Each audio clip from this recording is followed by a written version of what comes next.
kasi nakukunatan ako sa preno mga kayabi. Nakita nyo naman mga kayabi, pinupukpok pa natin ang bakal para lumabas yung piston.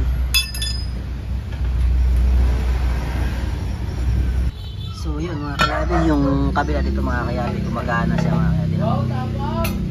Ayan o, lumulusot siya dito sa kabila. Ayan o, ito mga kayabi, ibig sabihin siya malambot, ibig sabihin gumagana yan.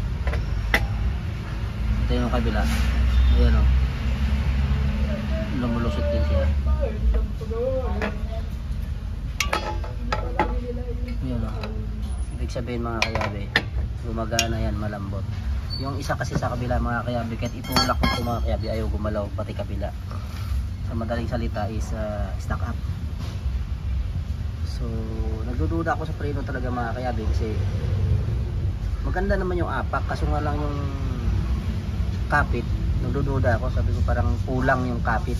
Pero maganda yung preno ha, maganda apakan. So yun lang mga kayabi, nakita natin. Pero yung unahan mga kayabi, okay yun. Iaangat natin yan mamaya, piprenuhan kung maganda ang kapit. Sigurado maganda yung mga kayabi kasi caliper yan. Dito muna tayo mga kayabi, papalitan muna natin yan, tapos ikabit natin, tapos testing. So yun mga kayabi, testing natin mga kayabi.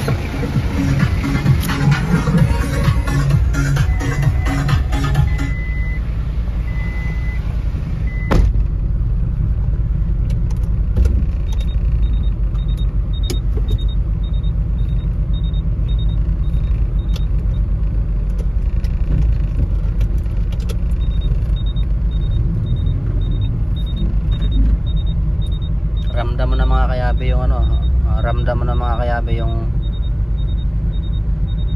kumbaga yung pigil na ano, yung ano kasi makunat siya na.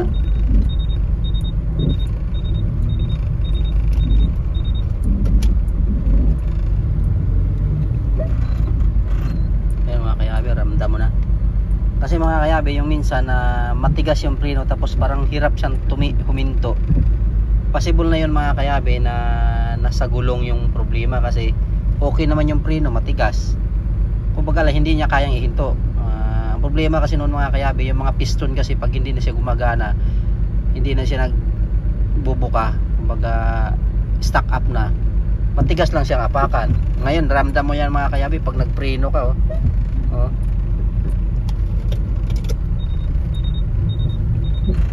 Oh, ramdam mo yung katawan mo eh. Oh. So yun lang mga kayabi ang nagiging problema mga kayabi kahit paabante. Ramdam mo yung ano, ramdam mo yung preno. So yun lang mga kayabi yung i-share ko sa inyo mga kayabi. Basic lang yung gagawin natin mga kayabi, kasi maganda naman yung preno, kaso nga lang hindi siya kumakapit. So analyze kaagad natin mga kayabi, nasa gulong ang problema, may stuck up. Kita mo mga kayabi, kunting alog lang oh. Oh, ramdam mo kagad yung preno. Nung mga nakaraan mga kayabi, may preno siya pero hindi siya ganung nayugyug talaga pag nag stop ka ng preno.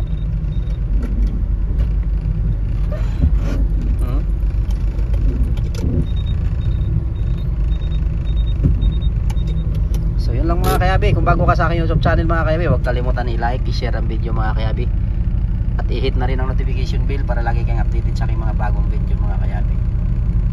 Small sharing lang tayo mga kayabi ng ating vlog, na itong ginawa natin na Starix TCI mga kayabi, 2001 model.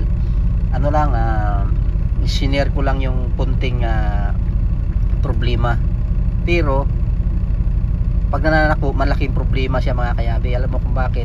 Mahina yung preno, matigas apakan. Okay, akala mo malakas, pero pag nagpreno ka na mga kayabi, hihinto siya pero malayo yung distansya bago hinto. Ito mga kayabi, pag nagpreno ka, nakita mo yan mga kayabi, pag nagpreno ka ngayon, nagalaw talaga yung katawan. So smooth talaga yung preno mga kayabi. Nandoon lang talaga na pinpoint agad natin mga kayabi, yung piston na isa. Pinakita ko naman sa iyo mga kayabi, sinisikwat ko, ayaw talaga gumalaw, di ba? Sinilsil ko pa bago gumalaw. So yun mga kayabi, marami pong salamat. Just keep on watching.